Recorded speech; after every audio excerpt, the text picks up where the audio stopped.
Well, the dollar is going to fall. It's going to fall like never have fallen before.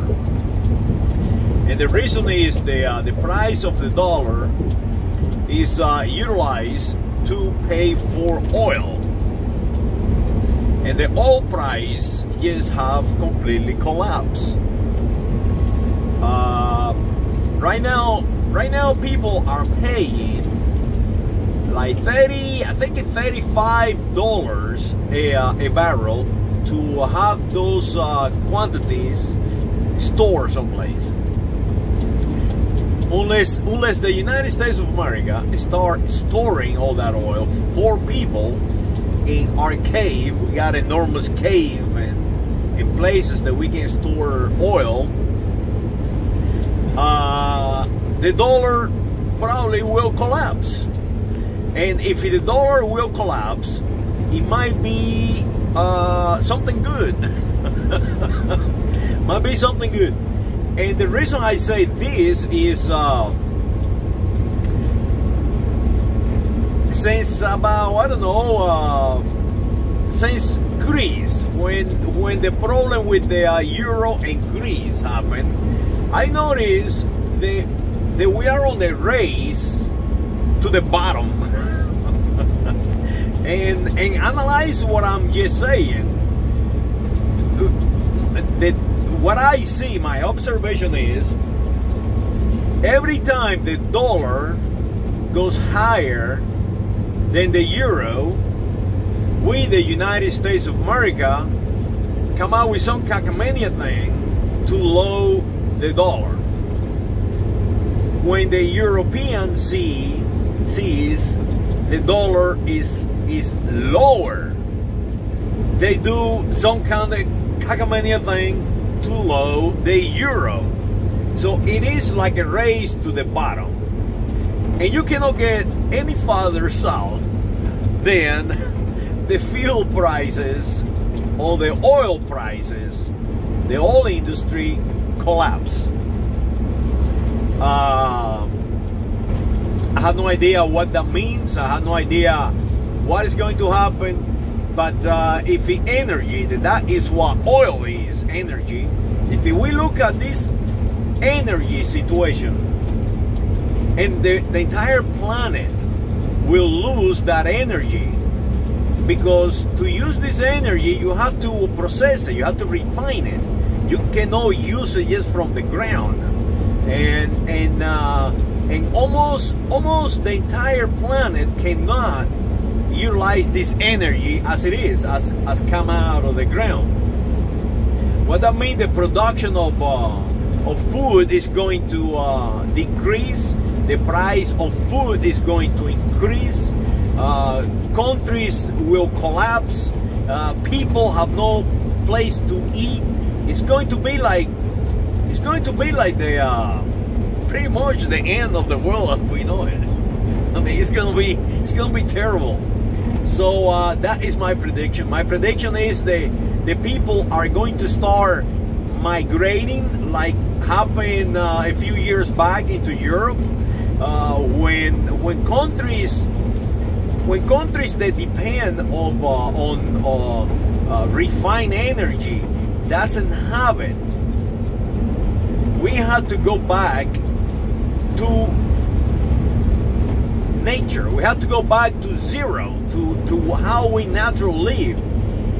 And only those countries right now that have been surviving naturally are the ones that actually are going to benefit from all this. For example, the Caribbean islands, they live very simple, and they do not need heating or air conditioning to survive. Their bodies, their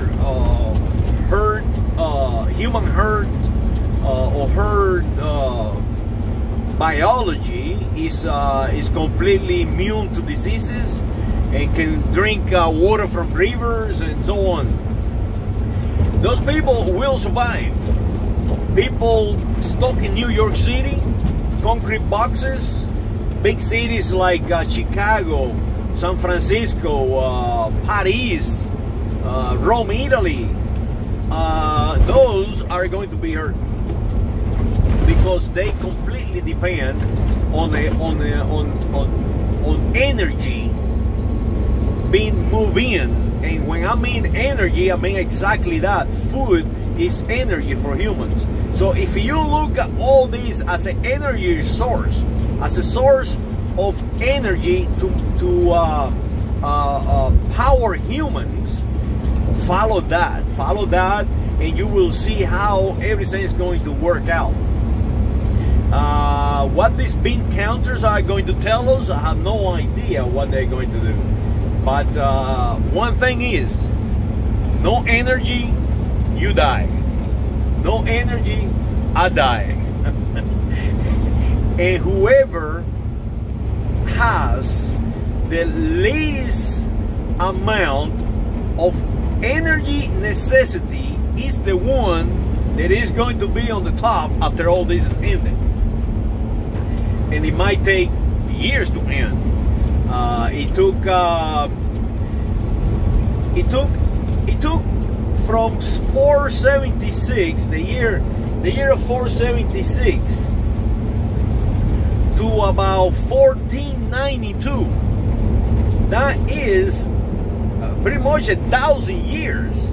1,000 years for humanity to get back to levels of construction and advance in technology and the utilization of energy efficiently to survive, to grow.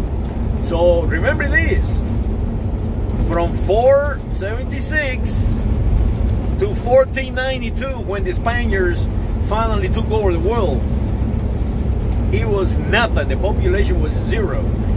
Or probably not even 1 million people in the entire European continent. So we could get back there, and it might be good for the planet. It might be good for the planet. The problem is that you are going to die. If you listen to me, you are going to die. I'm going to probably die, and this will happen quickly. So follow the energy, follow the energy, and those who need less energy will survive. So if you have diabetes, guess what? You have the advantage, because your body is designed to be hungry. So hey, it might be an advantage to you. Well, enjoy yourself, and just don't fight one another. Don't think that fighting one another is going to bring you happiness. It's the opposite. This is the time that you must rely on your neighbor, and your neighbor must rely on you. Saludos.